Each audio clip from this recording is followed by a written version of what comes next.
जय हिंद दोस्तों।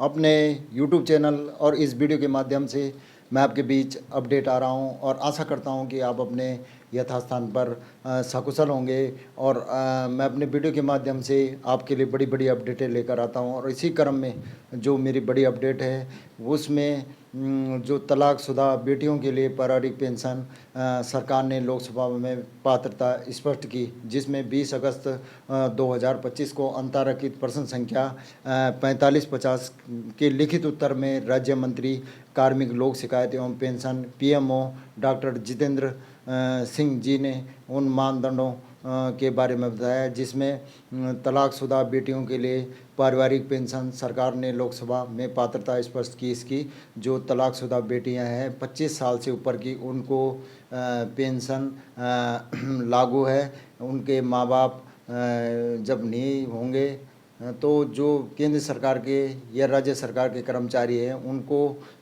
तलाकशुदा बेटियों को पेंशन लागू है। शर्त ये है कि जो तलाक है वो तलाक माँ बाप के रहते हुए हो, अगर बेटी का अगर उसके बाद होगा, माँ बाप के न रहने के बाद होगा तो पेंशन के हकदार नहीं है।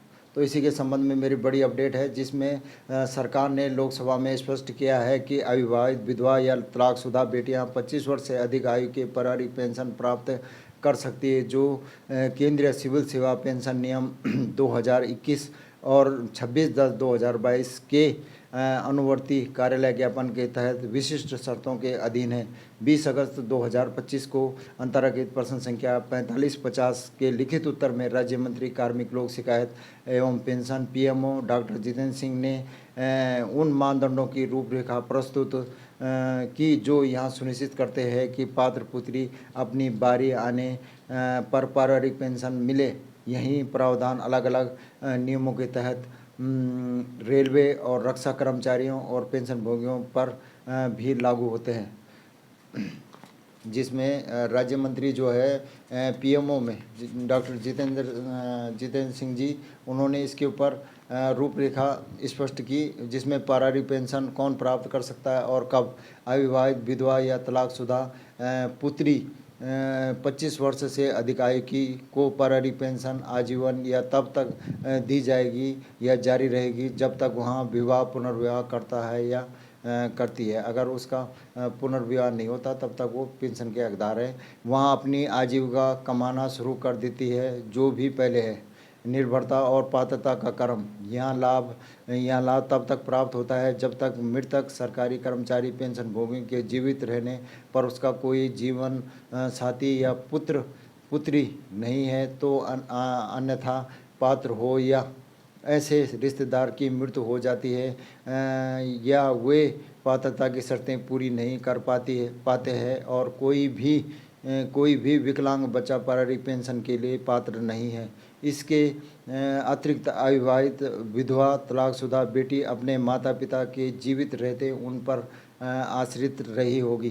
तलाक और समय का स्पष्टीकरण। तलाकशुदा बेटी के लिए पात्रता: सरकारी कर्मचारी पेंशनभोगी या उसके पति पत्नी की जीवन काल के दौरान तलाक हुआ होगा या सक्षम न्यायालय में तलाक की कार्यवाही दायर की गई होगी। निहितार्थ है ऐसे मामले जहां बेटी का तलाक माता पिता दोनों की मृत्यु के बाद होता है इस पात्रता शर्त में अंतर्गत नहीं आते। जिनका जो बेटी का तलाक है अगर वहाँ माता पिता दोनों की मृत्यु के बाद होता है तो वो पेंशन के हकदार नहीं होंगे।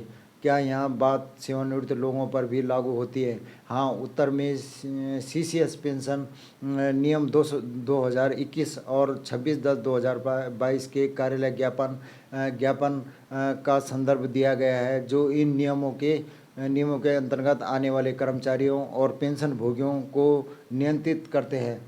रेलवे और रक्षा पर भी लागू। रेलवे और रक्षा कार्मिकों पेंशनभोगियों के लिए अलग अलग नियमों के अंतर्गत समान मूलभूत प्रावधान मौजूद हैं।